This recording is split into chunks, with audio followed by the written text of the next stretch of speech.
She stepped out of the black sedan with no urgency. The sky above Southside Chicago was a thick sheet of winter gray, like the city hadn't decided yet whether it wanted to snow or storm. She adjusted the sleeve of her coat, tugged it once at the wrist. Not out of cold, out of habit, out of control. The precinct looked the same. Same chipped blue paint around the windows. Same crooked flagpole. Same rusting squad cars double parked like the rules didn't apply here. For most of them, they didn't. She knew that now. Knew it too well. Inside, the building pulsed with a quiet arrogance. Phones rang unanswered. A TV in the break room blared a news report no one watched. The front desk officer didn't look up when she entered, just pointed to a clipboard. "Sign in," he said, chewing gum. She didn't take the pen. A young man in plainclothes passed behind her, slowed, did a double take. Then smirked. "You lost, miss?" he asked. She turned to look at him. Measured. Still. "No," she said, "but you might be." He blinked. Laughed like it was a joke. "All right, suit yourself." She walked through the metal detectors without stopping. The alarm beeped. No one cared. She didn't flinch. Her heels tapped evenly across the tile, unhurried. Each step sounded like a countdown. The hall smelled like stale coffee, old paper, and dust that had stories to tell. She passed the locker room. Someone was yelling. She kept walking. Upstairs, two men leaned against the railing, uniforms loose, posture tighter. Watching her, one nudged the other. "Damn," he muttered. "She thinks she's somebody?" The other grinned. "Probably here to file a complaint." They laughed. She turned the corner and disappeared into the administrative wing. They didn't follow. At the end of the hall was a door marked Private, Commander's Office.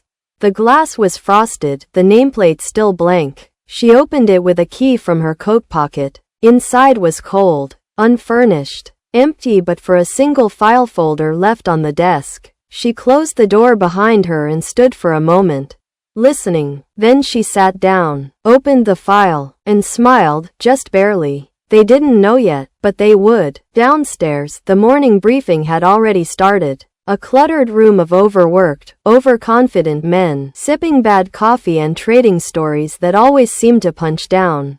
At the front stood Lieutenant Paul Brenner, broad-shouldered, silver-templed, the kind of man who thought his badge doubled as a personality.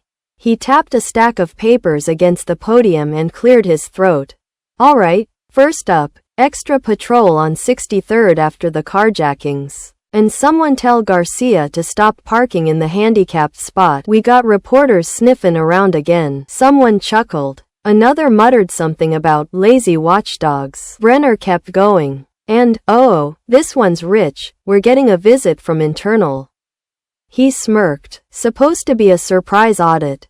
Some pencil pusher from the DOJ." The room groaned. Someone whistled. "Another diversity hire? Hope she brings donuts," said another. They all laughed. All except one. Sergeant Mike Kavanaugh leaned back in his chair, arms crossed.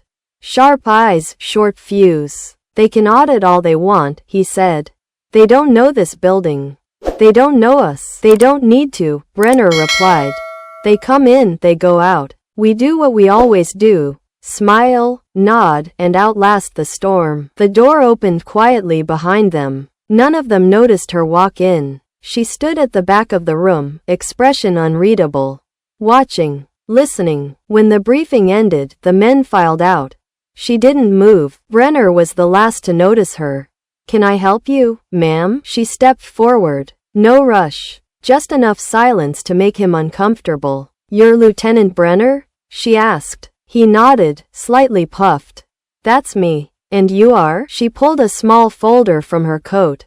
Laid it flat on the podium. "Dr. Nia Holloway, Federal Compliance. DOJ Internal Review. Effective immediately, I'll be overseeing reform implementation for District 5. Silence. Brenner blinked. A smile twitched at the corner of his mouth. "I think you might be in the wrong room." She looked around slowly, then back at him. "No," she said. "I'm exactly where I need to be." She turned and left. Left him there, staring at the folder with his name on the cover. Inside, complaints. Incidents. Things he thought were buried. They weren't, not anymore. By the end of the week, word had spread like wind through a dry field. Dr. Nia Holloway wasn't just an auditor. She wasn't temporary. And she wasn't going away. What started as snide comments turned into whispers. Whispers turned into avoidance. People watched her now, not with curiosity but with caution. Because she didn't just observe, she wrote things down. She remembered names. And every time someone looked over their shoulder, she was already looking back. In her temporary office on the 3rd floor, small, glass walls, one working radiator, Nia read through files that hadn't seen daylight in years. Officer reports that didn't line up.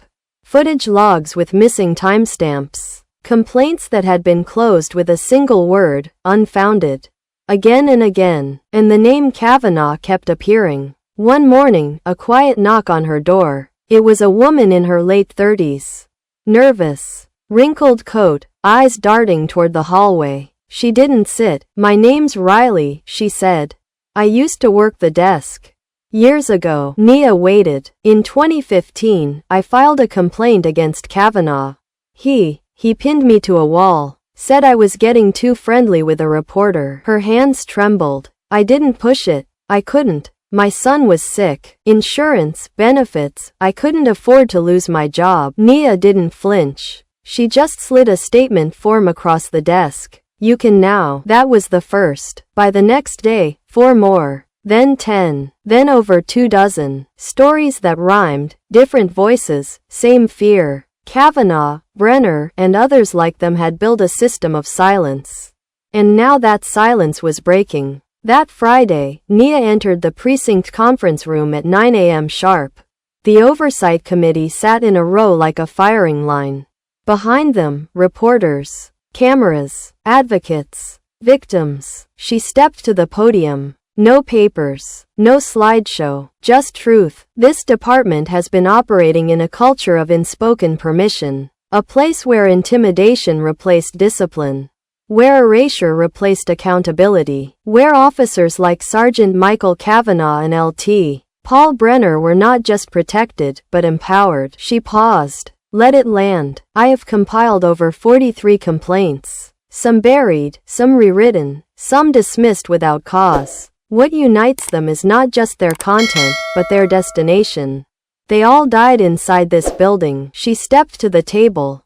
Held up a sealed envelope. This contains my recommendation to the DOJ. Immediate termination of Sergeant Kavanaugh. Suspension of Lieutenant Brenner pending federal investigation. Reopening of all closed complaints under their supervision. And full review of misconduct proceedings for the last 20 years. Names. Dates. Details. She turned back to the crowd. But more than that, this building will no longer be policed by itself. The screen behind her lit up. A new system. Civilian oversight. Whistleblower protection. A searchable misconduct database. And a permanent rotating panel made up of former victims, attorneys, and justice advocates. For too long, silence has been policy here. That ends today. No one clapped. Not yet, because the air had changed. Kavanaugh sat in the second row. Arms folded, jaw tight. Nia looked directly at him. You remember me, she said. Calm, controlled. Back in 96.